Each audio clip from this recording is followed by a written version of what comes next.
तो महाराष्ट्र में seat sharing का जो विवाद चल रहा है वो थमने का नाम नहीं ले रहा। एक तरफ तो बीजेपी खुद भी सीट शेयरिंग को लेकर परेशान है, एकनाथ शिंदे और अजित पवार के साथ सहमति बनती दिख नहीं रही है। वहीं दूसरी तरफ गठबंधन एमवीए में तो शरद पवार के साथ बड़ा खेल हो गया है, क्योंकि उद्धव ठाकरे और कांग्रेस के नाना पटोले ने मिलकर शरद पवार को पूरी तरह लटका दिया है। सीट शेयरिंग को लेकर यूबीटी और कांग्रेस ने सीक्रेट मीटिंग कर ली और अपने अपने हिस्से में मनमानी सीटें ले ली और शरद पवार को पूरी तरह इग्नोर कर दिया। तो कहाँ हुई है सीक्रेट मीटिंग? आखिर पवार को क्यों लटका दिया और क्या अब शरद पवार छोड़ देंगे एमवीए का साथ? आपको दिखाते हैं सब। आप भी वीडियो को शेयर करें और अपनी राय कमेंट बॉक्स में जरूर दें।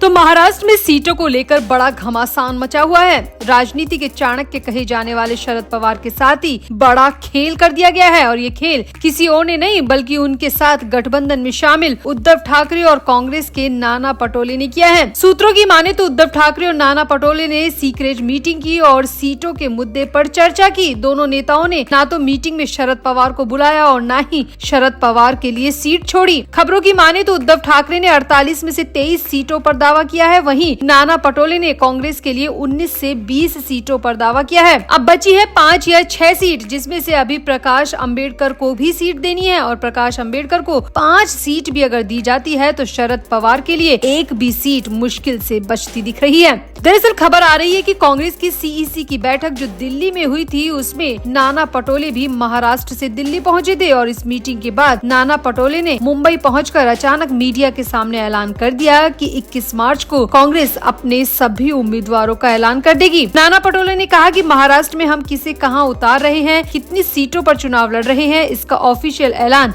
21 मार्च को कर दिया जाएगा। अब अगर नाना पटोले ने 21 मार्च को उम्मीदवारों के ऐलान की बात कही है तो इसका मतलब साफ है कि एमवीए में सीट शेयरिंग पर फाइनल मोहर लग चुकी है। इसीलिए सूत्रों की माने तो दिल्ली से लौटने के बाद नाना पटोले ने उद्धव ठाकरे से गुप्त तरीके से मुलाकात की थी, और दोनों नेताओं ने तय किया है कि उद्धव ठाकरे को 23 सीटों पर चुनाव लड़ने दिया जाएगा और कांग्रेस 19 या 20 सीटों पर चुनाव लड़ेगी। दोनों ही नेताओं ने इस मीटिंग में यह भी तय किया कि 21 मार्च को वो अपने अपने कैंडिडेट का ऐलान भी कर देंगे, जिससे सारा तमाशा और विवाद खत्म हो जाएगा। सूत्रों की माने तो उद्धव ठाकरे और नाना पटोले ने इस मीटिंग में प्रकाश अंबेडकर को बुलाया था, मगर प्रकाश अंबेडकर नहीं पहुंच पाए। और मीटिंग में हैरानी की बात यह है कि इस मीटिंग में शरद पवार को या फिर उनकी पार्टी से किसी को भी नहीं बुलाया गया, और इसीलिए माना जा रहा है कि यूबीटी और कांग्रेस के बाद जो सीटें बचेगी वो प्रकाश अंबेडकर को दे दी जाएगी, और शरद पवार के हिस्से में एक भी सीट बचती नहीं दिख रही है। अब ऐसे में शरद पवार के पास 2 रास्ते हैं। एक तो ये कि वो गठबंधन से अलग होकर खुद के दम पर अकेले चुनावी मैदान में उतरे, या फिर एनडीए से हाथ मिलाकर 4 या 5 सीट की मांग करे, क्योंकि ये साफ हो चुका है कि एमवीए में यूबीटी और कांग्रेस ने शरद पवार को पूरी तरह कमजोर कर दिया है। शरद पवार को एक भी सीट नहीं दिए जाने का मतलब साफ है कि शरद पवार को एमवीए से अलग किया जाना। तो ऐसे में अभी तो शरद पवार के पास वक्त है, वो बड़ा फैसला ले सकते हैं और खुद ही एमवीए को लात मारकर चुनाव मैदान में उतर सकते हैं, या फिर बीजेपी से गठबंधन कर सकते हैं, जिस तरह से राज ठाकरे ने किया है, जिससे शून्य का ठप्पा तो कम से कम शरद पवार पर नहीं लगेगा। तो आपको क्या लगता है, इस उम्र में शरद पवार के साथ नाइंसाफी की जा रही है? अजित पवार के बाद उद्धव ठाकरे और कांग्रेस भी शरद पवार को ठेंगा दिखा रही है। इस स्थिति में शरद पवार को क्या फैसला करना चाहिए? आप भी अपनी राय कमेंट बॉक्स में जरूर दें और वीडियो को भी शेयर करें।